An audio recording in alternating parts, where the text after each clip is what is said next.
ఈ వీడియోలో మనం దేవుడు అంటే ఎవరు, అసలు దేవుడు ఎక్కడ ఉన్నాడు, దేవుడు ఎలాగ మనతో మాట్లాడతాడు అన్నది ఈ వీడియోలో క్లియర్గా మాట్లాడుకుందాం. హలో యూట్యూబ్, అందరూ ఎలా ఉన్నారు? నా పేరు Shiva and welcome to my channel Shiva free spirit.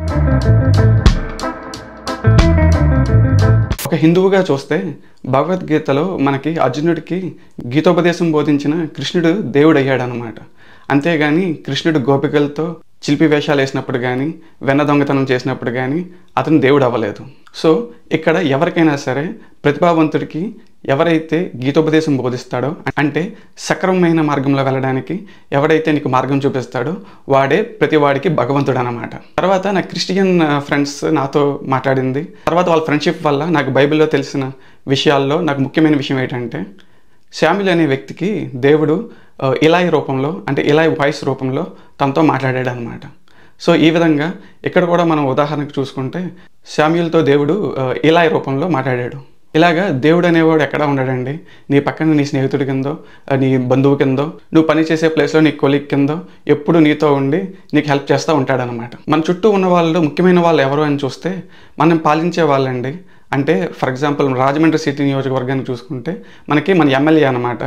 దాని తర్వాత మన సొసైటీ కోసం పాటుపడే, అంటే సొసైటీలో ఉన్న ఇష్యూస్ని ఇలా యూట్యూబ్ వీడియోస్ రూపంలో కానీ, పేపర్ రూపంలో అంటే జర్నలిస్ట్ రూపంలో పేపర్ మీడియాలో కానీ, ప్రింటింగ్ మీడియాలో కానీ, లేదా టెలివిజన్ మీడియాలో కానీ మీ వరకు ఆ సమస్యల్ని వివిధ రకాల రూపంలో తీసుకొచ్చే వాళ్ళు కానీ వాళ్ళనే సంఘ సంస్కర్తలు అంటారు. ఆ సంఘ సంస్కర్తల్లోనే మనకి జర్నలిస్టులని, ఇండిపెండెంట్ జర్నలిస్టులని, యూట్యూబర్స్ అని ఇలా చాలామంది ఉన్నారు. సో సొసైటీ అంటేనే మనమండి, జనం. సో ఈ సొసైటీ కోసం పోరాడే వాళ్ళే ఆ పరిపాలనలో తోడ్పడడానికి వాళ్ళు ఇచ్చే సలహాలు, సూచనలు ఎంతగానో ఈ పరిపాలకులకు ఉపయోగపడతాయి అన్నమాట. సో ఈ విధంగా కూడా సంఘ సంస్కర్తలు ఎంతో ఈ దేశానికి అలాగే మన ఊరికి ఎంతో ఉపయోగపడుతూ ఉంటారు. సో వాళ్ళలో ఒకరు చెప్పిన మాట ఏంటంటే, దేశం అంటే మట్టి కాదు, దేశం అంటే మనుషులో అని. సో ఈ విధంగా ఎవరైతే మనుషులు ఉన్నారో ఆ ఊర్లో, ఎవరైతే ఓటర్స్ ఓటు వరకు వచ్చి వాళ్ళ హక్కుని ఉపయోగించుకుంటున్నారో వాళ్ళే ఇక్కడ దేశం అన్నమాట. సో ఇక్కడ ఓటు అనేది చాలా పవర్ఫుల్ అండి. మనల్ని ఎవరు పాలించాలి అని చెప్పి మనం నిర్ణయం తీసుకుంటాం. సో మనం ఎప్పుడు జనరల్ ఎలక్షన్స్లో 2 ఓట్లు వేస్తామండి. ఒకటి వచ్చి అసెంబ్లీకి వేస్తాం, ఒకటి వచ్చి పార్లమెంట్కి వేస్తాం. ఇక్కడ నేను పోటీ చేద్దాం అనుకుంటుంది అసెంబ్లీకి అండి, దాన్నే ఎమ్మెల్యే అంటారు. సో ఎందుకు నేను ఈ ఎమ్మెల్యేకి పోటీ చేయడానికి ఎందుకు ఈ వీడియోస్ చేస్తున్నానంటే, ఇన్స్టాగ్రామ్లో ఆదిరెడ్డి వాసు గారు, అంటే కరెంట్ సిట్టింగ్ ఎమ్మెల్యే, నన్ను బ్లాక్ చేశారండి. సో ఆయన పోస్టులకి నేను కొన్ని కామెంట్స్ చేయడం జరిగింది. అంటే సొసైటీలో జరుగుతున్న కొన్ని విషయాలు ఆయన వరకు చేరాలని నేను కొంచెం వ్యంగ్యంగా, సర్కాజంగా, ఎందుకంటే ఈస్ట్ గోదావరికి చెందినవాడిని కాబట్టి ఆ విధంగా మెసేజ్ చేయడం జరిగింది. సో ఆయన ఎందుకో నన్ను బ్లాక్ చేశారనమాట. సో ఆ సంఘటన నాకు ఈ వీడియోలు తీయడానికి, ఈ విధంగా ఇండిపెండెంట్గా పోటీ చేయడానికి నన్ను దారి తీసింది. సో తొందరలో ఆయన ఈ వీడియో చూసి నన్ను అన్బ్లాక్ చేస్తారని కోరుకుంటున్నాను. సో ఆ విధంగా ఆయన అన్బ్లాక్ చేసినట్లయితే నేను ఒక సంఘ సంస్కర్తలాగా సొసైటీలో ఉన్న ఇష్యూస్ని ఇలాగ ఇన్స్టాగ్రామ్లో కామెంట్ రూపంలో కానీ, నా వీడియోస్ రూపంలో కానీ నేను వ్యక్తపరుస్తానన్నమాట. ఒకప్పుడు ఎవరైతే కందుకూరి వీరేశలింగం పంతులు కానీ, అంతకన్నా వెనక్కి వెళ్తే నన్నయ్య కానీ వాళ్ళ అభిప్రాయాలని, వాళ్ళ ఆలోచనల్ని ఏ విధంగా కవితల రూపంలో మరియు సో వాళ్ళ సొసైటీలో జరిగే తప్పుల మీద పోరాడినట్టుగా నేను కూడా నా వరకు ఉన్న నా ఫండమెంటల్ రైట్ని, ఆర్టికల్ 19A నేను ఉపయోగించుకుంటున్నాను అన్నమాట. సో దయచేసి మీరు మా ఇంటికి పంపించినట్టు ఇలాంటి యాంబే కానీ, వెస్టీజ్ స్కామ్స్ కానీ మా ఇంటికి పంపించకండి. ఎందుకంటే నేను చదువుకునే వ్యక్తినే ఉన్నాను కాబట్టి నేను అది నిరోధించగలను. ఎందుకంటే మా ఇంటి దగ్గర సెక్యూరిటీ కెమెరాల్లో నేను చూడగలను, అలాగే నేను మా ఇంట్లో వాళ్ళకి చెప్పగలను అనమాట ఏది తప్పు ఏది రైట్ అని. బట్ చాలామంది డ్వాక్రాలో ఉన్న మహిళలకి తెలియక ఇలాంటి వెస్టీజ్ అనే స్కామ్లో జాయిన్ అయ్యి మీరంతా కష్టపడి సేవ్ చేసుకున్న చాలా డబ్బుని ఇలాంటి స్కాముల్లో, MLM స్కామ్లో జాయిన్ అయ్యి మీరు పోగొట్టుకుంటున్నారండి. సో ఎవరైనా వాళ్ళకి వ్యతిరేకంగా మాట్లాడితే, సో ఫస్ట్ వాళ్ళు మనల్ని టార్గెట్ చేసేది ఈ విధంగా అనమాట. ఆర్థికంగా మనల్ని కుదేలు చేయడానికి, మన దగ్గర ఉన్న డబ్బును లాక్కోవడానికి ఇలాగా యాంవే మరియు వెస్టీజ్ అనే MLM స్కామ్ని మనల్ని విక్టిమ్ల కింద చేస్తారనమాట. సో వాటి మీద మనం ఎక్కడ కంప్లైంట్ చేయలేము, ఎందుకంటే మనమే వాలంటరీగా జాయిన్ అవుతున్నాం కాబట్టి అది ఎక్కడ మీరు ప్రశ్నించలేరు అన్నమాట. అండ్ నేను యూట్యూబ్ స్టార్ట్ చేశాక చాలా బ్యాడ్ కామెంట్స్ రావడం జరిగినాయండి. సో నేను అర్థం చేసుకోగలను, ఎందుకంటే మీరు మోసపోయి ఉంటారు గతంలో కానీ ప్రస్తుతం కానీ. అంతేకాకుండా గతంలో పాలిటిక్స్లోకి వచ్చిన చాలామందిని చూసి వాళ్ళని నమ్మి వాళ్ళని గెలిపించి మోసపోయి ఉన్నారు కాబట్టి ఈ విధంగా కొత్తగా ఎవరైనా వస్తే మీరు నమ్మడానికి కొంచెం కష్టంగా ఉంటుందండి. ఎందుకంటే మీరు ఇప్పటివరకు నిజాయితీగా ఉండే, హానెస్టీగా పరిపాలించే నాయకుడిని ఇప్పుడు చూడలేదు కాబట్టి. ఎందుకంటే ప్రతి వ్యక్తి వచ్చిన తర్వాత ఆ సిస్టంలో కానీ ఏదైతే పార్టీకి వాళ్ళు పోటీ చేస్తున్నారో ఆ పార్టీ హైకమాండ్ ఆదేశాలని వాళ్ళు పాటించాల్సి ఉంటుంది. లేకపోతే మళ్ళీ వాళ్ళకి టికెట్ ఇవ్వరు కదా, టికెట్ ఇవ్వకపోతే వాళ్ళు విన్ అవ్వలేరు. ఎందుకంటే మన ప్రజలు చాలామంది ఈ సైకిల్, ఫ్యాన్, గ్లాస్ సింబల్కే ఓటేస్తారు, కానీ ఇండిపెండెంట్గా ఎవరైనా వ్యక్తి వస్తే ఆ వ్యక్తి ఆ సింబల్ వాళ్ళ వరకు వెళ్ళదు అనమాట. సో అందుకే నేను కొత్తగా 2029లో కొత్త ప్రయోగం చేస్తున్నాను. సో నేను ఇండిపెండెంట్గా నామినేషన్ వేసిన తర్వాత నా సింబల్ని ఇలా యూట్యూబ్ ద్వారా అలాగే వాట్సాప్ ద్వారా మీ వరకు రీచ్ అయ్యేలా చేస్తాను. సో మీరు చేయాల్సింది కేవలం నా ఛానల్ సబ్స్క్రైబ్ చేసుకోండి అండ్ నా ప్రతి వీడియోకి లైక్ చేయండి. అండ్ మీకు తెలిసిన రాజమండ్రి ఓటర్ ఎవరైతే ఉన్నారో, రాజమండ్రి సిటీ ఓటర్ అండి, రాజమండ్రి రూరల్కి వెళ్ళకండి, అది బొచ్చయ్య చౌదరి గారి కింగ్డమ్ అది. సో ఆయన ఎక్కడి నుంచో వచ్చి ఆ నియోజకవర్గాన్ని ఎంచుకొని ఎప్పటి నుంచో అక్కడే ఎమ్మెల్యేగా ఉంటున్నారు. అందుకని మీరు రాజమండ్రి రూరల్ని టచ్ చేయకండి, ఓన్లీ రాజమండ్రి సిటీ నియోజకవర్గంలో ఉన్న ఓటర్స్కి మాత్రమే నా వీడియోని షేర్ చేయండి. ఎందుకంటే వాళ్ళే నాకు ఓటర్లు, వాళ్ళ సపోర్ట్తోనే నేను ఎమ్మెల్యే కాబోతున్నాను కాబట్టి. సో ఇక్కడ మనం అంతా ఒక సింబయోటిక్ రిలేషన్లో ఉంటామండి. అంటే ఒకరి మీద ఒకరు ఆధారపడి బతుకుతూ ఉంటాం. ఉదాహరణకి మనం తినే ఫుడ్ చూసుకున్నాం అనుకోండి, మీరు వెజిటేరియన్ అయితే మీరు చెట్ల నుంచి వచ్చిన ఫుడ్ తింటారు, అదే నాన్ వెజిటేరియన్ అయితే జంతువులు మరియు చేపలు అంటే సీ ఫుడ్ ఇవి ఉంటాయన్నమాట. సో ఉదాహరణకి నాన్ వెజ్ గురించి మాట్లాడుకుందాం. సో చికెన్ అంటే కోడి కానీ మేక కానీ, నెక్స్ట్ వచ్చి సీ ఫుడ్ వచ్చి రొయ్య, పీత, చేప, ఇలాగ రకరకాల జంతువుల్ని మనం తింటాము. సో ఇవి ఫుడ్ ఎక్కడి నుంచి తీసుకుంటాయంటే ధాన్యాలు, గడ్డి, ఇలాగే అవి కూడా చెట్టు నుంచి వచ్చిన ఫుడ్ అయితే తింటాయండి. సో ఈ ఫుడ్, చెట్టు ఫుడ్ ఎక్కడి నుంచి వస్తుందంటే సూర్యుడి నుంచి వస్తుందండి. సూర్యుడు లేకపోతే ఈ చెట్లు ఏమి పెరగవు కాబట్టి, మనం నీళ్ళు ఇచ్చినా మట్టి ఉన్నా సరే సూర్యుడు లేకపోతే చెట్లు బతకలేవండి. సో సూర్యుడే మెయిన్ ఫోటోసింథసిస్ అంటే కిరణజన్య సంయోగ క్రియ ద్వారా మనకి ఆహారాన్ని ఇస్తున్నారండి.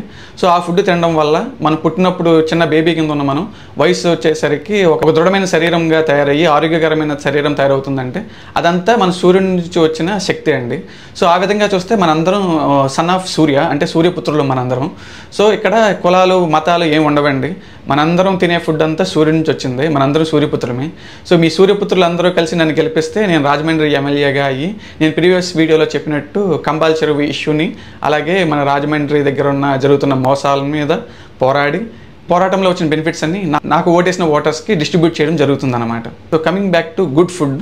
సో గుడ్ ఫుడ్ వల్లే మనకి సింబియాటిక్ రిలేషన్, మనం ఏ విధంగా ఆలోచిస్తున్నాం, మన థాట్స్ ఎలాగున్నాయి, మనం దేనికోసం పోరాడుతున్నాం, ఒకటి కింద బానిసలా బతుకుతున్నామా, ఒకటి కింద మనకున్న హక్కులు ఏంటి, ఈ విధంగా ఆలోచించే శక్తిని ఇస్తుందన్నమాట.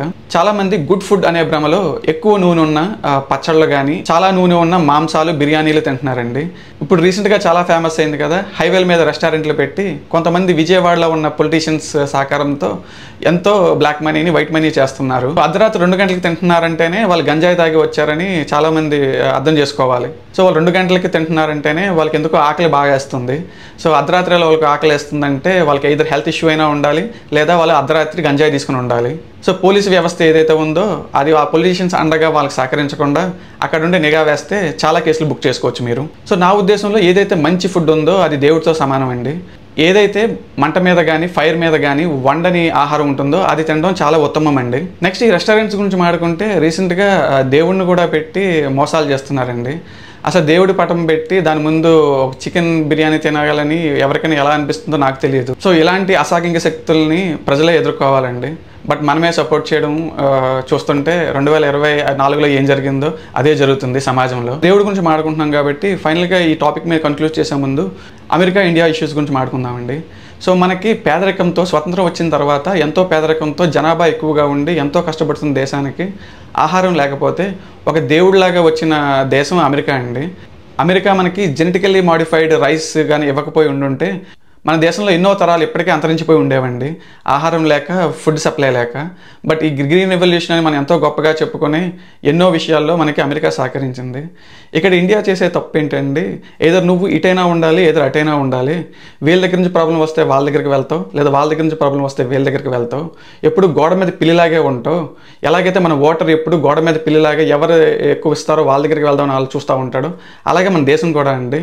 నేను చెప్పినట్టు దేశం అంటే మట్టి కాదు, దేశం అంటే మనుషులు అని. ఎప్పుడైతే మన ఓటర్లు సక్రమంగా ఆలోచించి మంచి నిర్ణయం తీసుకుంటారో అప్పుడే దేశం కూడా దృఢంగా, స్ట్రాంగ్గా ఎవరికైనా సోవరైన్ అనే మాటకి అర్థం వచ్చేలాగా ప్రవర్తిస్తుందండి. లేదంటే ఎప్పుడు ఆ గోడ మీద పిల్లలా ఉండి వాళ్ళకి సపోర్ట్ చేసుకుంటా, వాళ్ళ దగ్గర నుంచి ప్రాబ్లం వచ్చినప్పుడు వీళ్ళని అడుక్కుంటా, వీళ్ళ దగ్గర ప్రాబ్లం వచ్చినప్పుడు వాళ్ళ దగ్గర అడుక్కుంటా, అలా గోడ మీద పిల్లలాగే ఉంటుంది.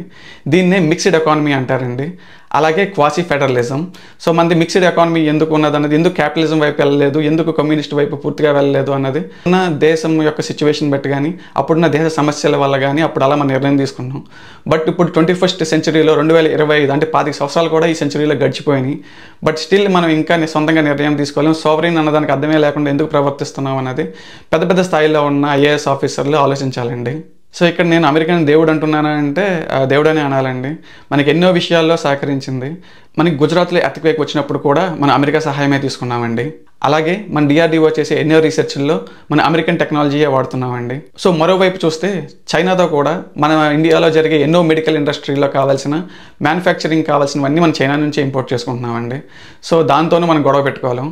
బట్ పాలిటిక్స్ కోసం మాత్రమే మన బోర్డర్లో గొడవలు జరుగుతున్నట్టు, వాళ్ళతో వీళ్ళతో ఇష్యూస్ అవుతున్నట్టు, పొలిటికల్ సపోర్ట్ కోసం ఎలక్షన్స్ ఉన్న సంవత్సరం ముందే ఇలాంటివన్నీ జరుగుతూ ఉంటాయండి. సో ఓటర్లందరూ తెలివిగా మారి ఇవన్నీ గమనించాల్సిన అవసరం ఎంతైనా ఉంది.